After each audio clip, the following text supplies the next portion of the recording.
તો કેમ છો મારા કલેજાઓ? આજના એક નવા બ્લોગમાં તમારું બધાનું સ્વાગત છે। આજે મિશન પોલીસનો છે 25મો દિવસ। તો મિત્રો અત્યારે કરવાનું છે આપણે બંધારણનું રિવિઝન। અત્યાર સુધી આપણે કેવું કે ભાગ 4 સુધીનું કરેલું મૂળભૂત ફરજો સુધી। અત્યારે હવે આપણે કે ભાગ 5 એટલે કે સંઘની કારોબારી અને ધારા સભાની મારા કલેજાઓ આપણે રિવિઝન કરવાનું છે। તો ચાલો અત્યારે રિવિઝન સ્ટાર્ટ કરી દઈએ।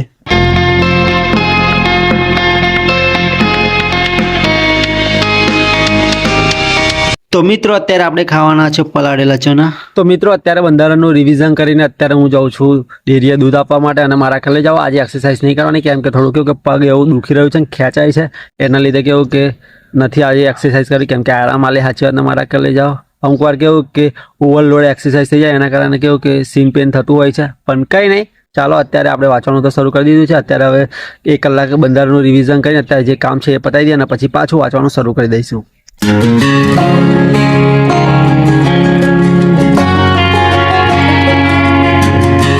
તો મિત્રો અત્યારે આપણે કિસ્સાની બુકમાંથી ગુજરાતનો ઇતિહાસ વાંચવાનો છે। અને મારા કહેલે જાઓ ગુજરાતની જનરલ નોલેજ છે એટલે ગુજરાતનું થોડું વધારે લેવલવાળું આપ્યું છે, મતલબ કે વધારે ટોપિક કેવું કે ડીપ આલેલા છે। તો અત્યાર સુધી આપણે કેવું કે મૈત્રકાળ અનુમૈત્રકાળ સુધી વાંચ્યું છે, અને અત્યારે આગળનું હવે આપણે વાંચવાનું છે છેલ્લું, કેમ કે પ્રાચીન ઇતિહાસ પૂરો થશે અને પછી આગળનું કે મધ્યકાલીન ઇતિહાસ વાંચવાનો છે। અને આપણે કે આધુનિક તો વાંચેલો જ છે, ખાલી રિવિઝન જ કરવાનું રહેશે આમાં। તો ચાલો શરૂ કરી દઈએ।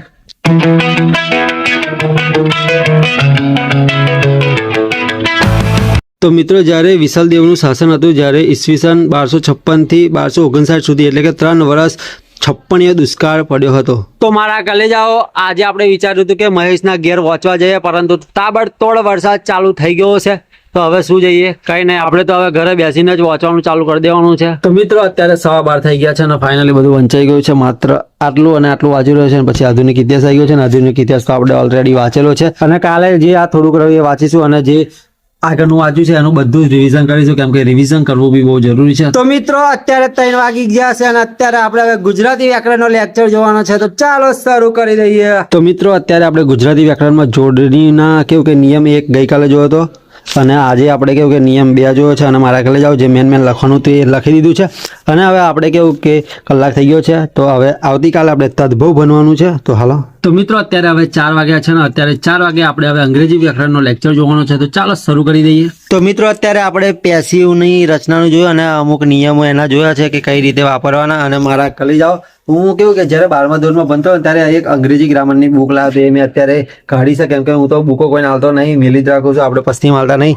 જો મારા કલે જાઓ 2018ની કેવું કે અંગ્રેજી ગ્રામરની બુક હતી, અને મારો દેર મેં જોયું ને તો જે વસ્તુ છે ને વાંચ્યું મેં, મતલબ કે જે ટેન્સમાં આવે, જે અમુક શબ્દ સમજ્યા, એ બધું આમાં આલેલું છે, બોલ।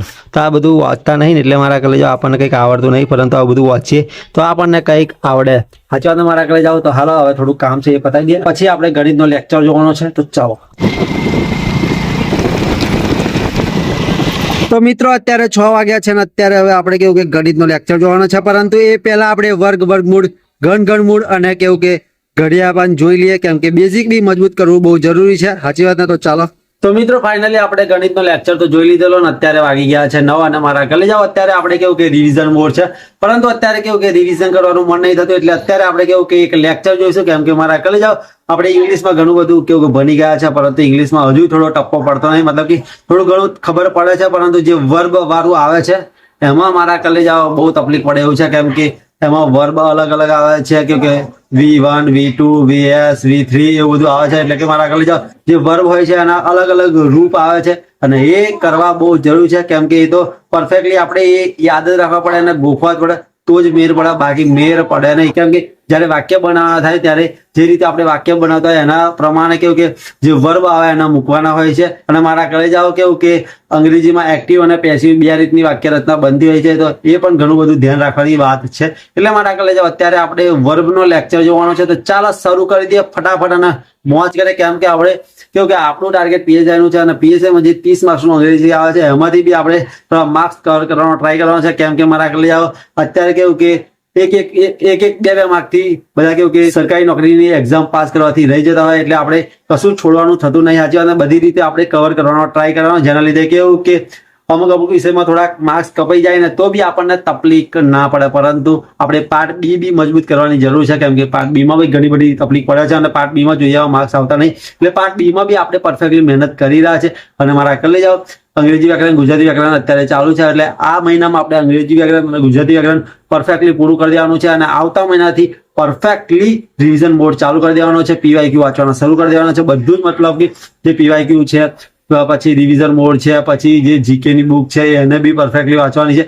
અત્યારે કેવું કે મારા આગળ જાઓ જીકે ની હું વાંચું છું તો પરફેક્ટલી વંચાય છે, પરંતુ કેવું કે ડીપલી અને પહેલી વાર વાંચી રહ્યો છું એટલે શાંતિથી વાંચી રહ્યો છું. પછી રિવિઝન મોડ જેવો આવશે એમાં તો મારા આગળ જાઓ ફટાફટ અને મસ્ત જબરજસ્ત વંચાશે. પછી કેવું કે એક વાર વાંચી હોય, 2 વાર વાંચી લે એટલે પછી તો આપણે કેવું કે મેન શબ્દો જે અંડરલાઈન કર્યા હોય એ જ વાંચવાના રહે, જેના લીધે ફટાફટ આપણે કેવું કે આખી બુક 4-5 દિવસમાં વાંચીએ ને તો બી વંચાઈ જાય ગમે તેટલી, પછી જાડી કેમ ના હોય. સાચી વાત ને? તો ચાલો અત્યારે હવે વર્બનો લેક્ચર જોવાનો છે તો જોઈ લઈએ. અત્યારે આપણે અંગ્રેજી નો લેક્ચર જોઈ લીધો છે ને એમાંથી કેવું કે જે વર્બ હતા એ ઘણા બધા શીખ્યા છે અને ઘણા બધાનું કેવું કે જે વર્બના રૂપો બનાવવામાં આવે છે એ રૂપ શીખ્યા છે. અને મારા આગળ લઈ જાઓ, આપણે અંગ્રેજી અત્યાર સુધી નહીં આવડતું એનું કારણ એ છે કે પહેલેથી આપણે એવું વિચારી લીધું કે મારો જોર આ બહુ ભારે છે, બહુ ભારે છે, બહુ ભારે છે.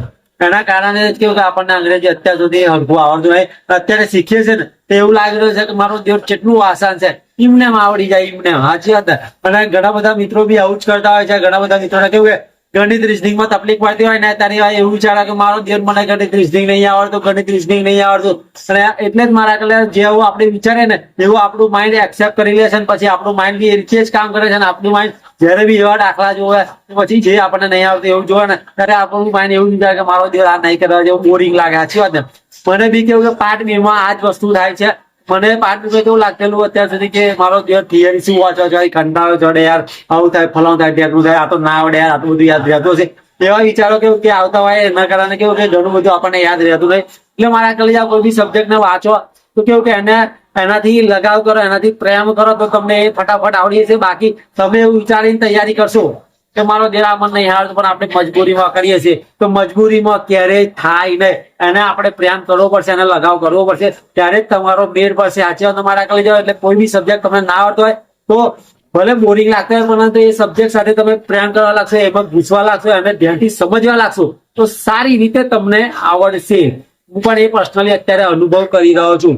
સાચું કહું છું. મારા આગળ જાઓ તમને બી જો કોઈ સબ્જેક્ટ, કોઈ ટોપિક ના આવડતો હોય, ગણિત રીઝનિંગ હોય કે થિયરી હોય કે અંગ્રેજી હોય, ગમે તે હોય, પરંતુ એકવાર શીખવાનો ટ્રાય કરજો અને પ્રેમથી પૂરેપૂરો સમય આપજો.